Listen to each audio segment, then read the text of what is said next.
माधव और आनंद उसको वो दुरुस्त करते हैं। ये जो केंद्रीय टीम गई, इसके लिए भी हमने धन्यवाद किया कि गई है, जाके वास्तुस्थिति पता चलेगी। ये दरअसल राजनीति है ना। सरकार अगर कोशिशें कर रही है, अब 10,000 का आंकड़ा आ गया, उस पर आप सरकार की तारीफ करने के बजाय आप भी तो चुनावी तैयारी ही कर रहे हैं ना। और क्या हो रहा है ये?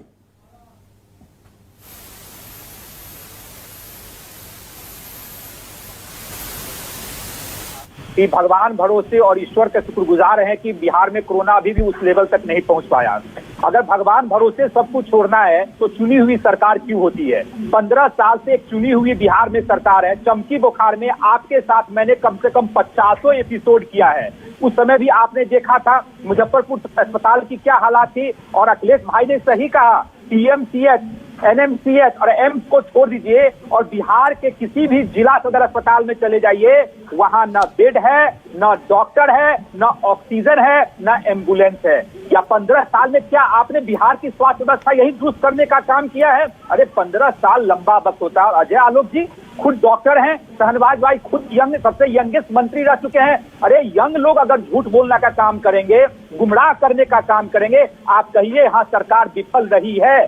सरकार को जो 3 महीने का टाइम मिला, उस 3 महीने में जो तैयारियां करनी चाहिए थी, आपने नहीं तैयारियां की। आप जो ओवर कॉन्फिडेंट थे, आपको लग रहा था कि बिहार के लोगों में इतना इम्यून सिस्टम है कि कोरोना कुछ नहीं बिगाड़ पाएगा। जब अब राज्यपाल भवन में, मुख्यमंत्री आवास में, उप मुख्यमंत्री के आवास में कोरोना पहुंचा, तब सरकार सजग हुई है। क्या भगवान भरोसे बिहार को छोड़ा जा सकता है?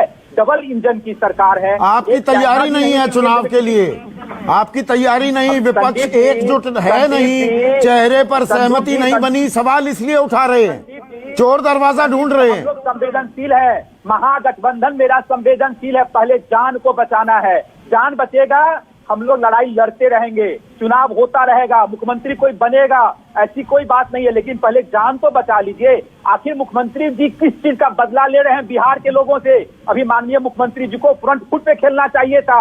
अखिलेश भैया ने सही कहा, सारे मुख्यमंत्री दिखाई पड़ रहे हैं, लेकिन माननीय नीतीश कुमार जी ठीक है, पर ये राजनीति जो हो रही है पूरी तैयारी के साथ है। माधव आनंद, लेकिन मानवीय दृष्टिकोण चिराग बाबू का वो सबसे पहले उन्होंने कहा कि भाई कोरोना का मामला है, इसको जरा ध्यान रखिए, इकोनॉमिक सेक्टर का ध्यान रखिए, पैसे की कमी है हमारे पास, ये भी ध्यान रखिए। हाँ, तो ये सारी चीजें कही है हमने। माधव आनंद, दिलचस्प हो रही है ये राजनीति, मतलब राजनीतिक खेल में बहुत दांव और प्लान्स आजमाए जा रहे हैं, पर कोरोना से कैसे लड़ना, इस पर कोई सहमति नहीं बनती दिख रही।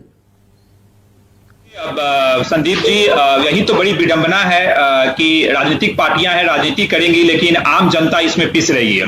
और आम जनता में संक्रमण कैसे रोका जाए, संक्रमण का फैलाव कैसे रुके, अभी भी केंद्र सरकार की टीम का आंकड़ा कुछ और कह रहा है, प्रदेश की सरकार का आंकड़ा कुछ और कह रहा है, संक्रमित लोगों की संख्या केंद्र सरकार के वेबसाइट पे कुछ और है, मरने वालों की संख्या कुछ और है।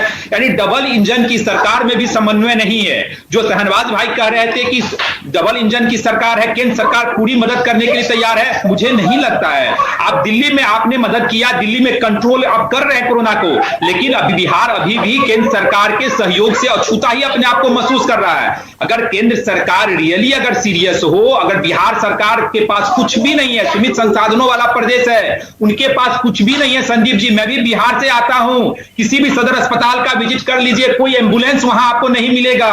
आपको भी पता है, कितना भी डिबेट कर लें, सत्ताधारी पक्ष के लोग कितना भी तर्क वितर्क कर लें, लेकिन वास्तविक बात यही है, धरातल की बात यही है कि वहां कुछ भी हेल्थ इंफ्रास्ट्रक्चर के नाम पे, पटना को छोड़ दीजिए तो तमाम अन्य जिलों में नहीं है। यही वास्तविकता है। लोग मर रहे हैं, ऑक्सीजन के बिना मर रहे हैं, डॉक्टर जो है तो इलाज करने के लिए तैयार नहीं है, पेशेंट को एडमिट नहीं किया जा रहा है।